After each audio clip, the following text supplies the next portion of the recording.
Okay, hello Cloud Gurus and welcome to this lecture. This lecture is on simple workflow service, and this is a super short lecture because basically all you need to know is what SWF is, where it's used, and basically its use cases versus SQS, and that's what you're going to be quizzed on in your exam. They'll give you a scenario and you basically have to choose whether or not you're going to be using SQS or SWF.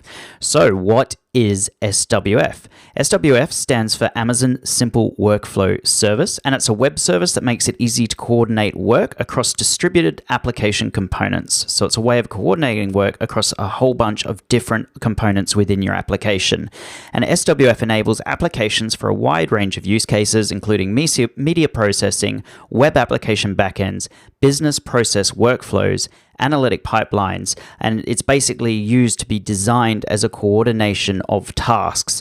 And task represents invocation of various processing steps in an application which can be performed by executable code, web service calls, human interactions, and scripts.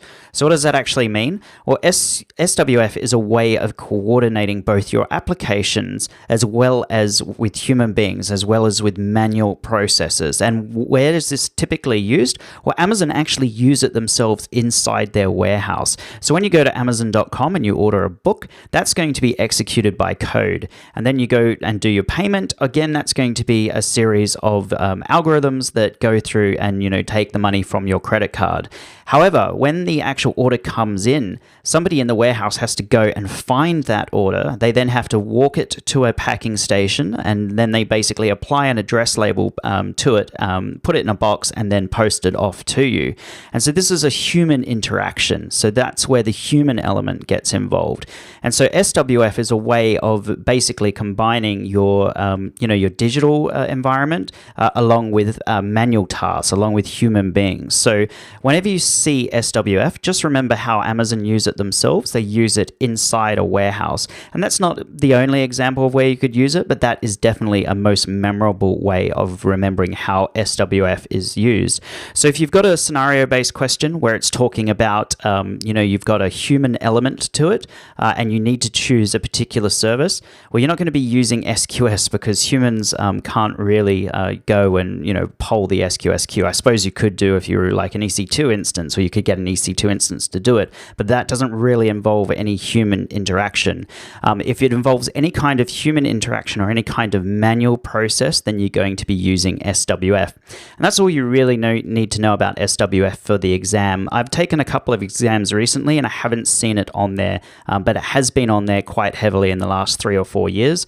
So it may still be an exam topic, it may not. Just remember that you basically just need to know the difference between SWF and SQS. So SQS has a retention period of 14 days, and with SWF, the workflow executions can last up to 1 year. So just imagine ordering a book on Amazon and it's taking 1 year to arrive. Amazon SWF presents a task-orientated API, whereas Amazon SQS offers a message-orientated API. So again, if you see a scenario-based question where it's talking about a task, think of SWF. If you see a scenario-based question that talks about loosely decoupling your architecture, then that's going to be SQS. SWF ensures that a task is assigned only once and is never duplicated. With SQS, you need to be able to handle duplicated messages. Certainly if you're just using default SQS queues, ignore the FIFO for now. And may also need to ensure that a message is processed only once.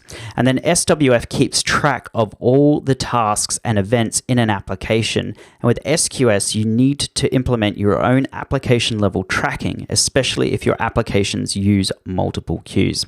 So that's the main difference between SWF and SQS. Again, I haven't seen it in the last 2 exams that I've taken, but it could still be on there. It certainly has been on there for the last 4 or 5 years. So just understand the difference between them.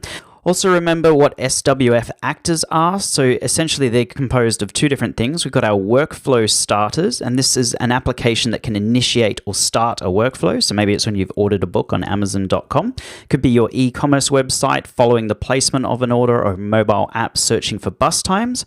And then you've got your deciders, and this basically controls the flow of the activity tasks in a workflow execution. And if something is finished or failed in a workflow, a decider decides what to to do next.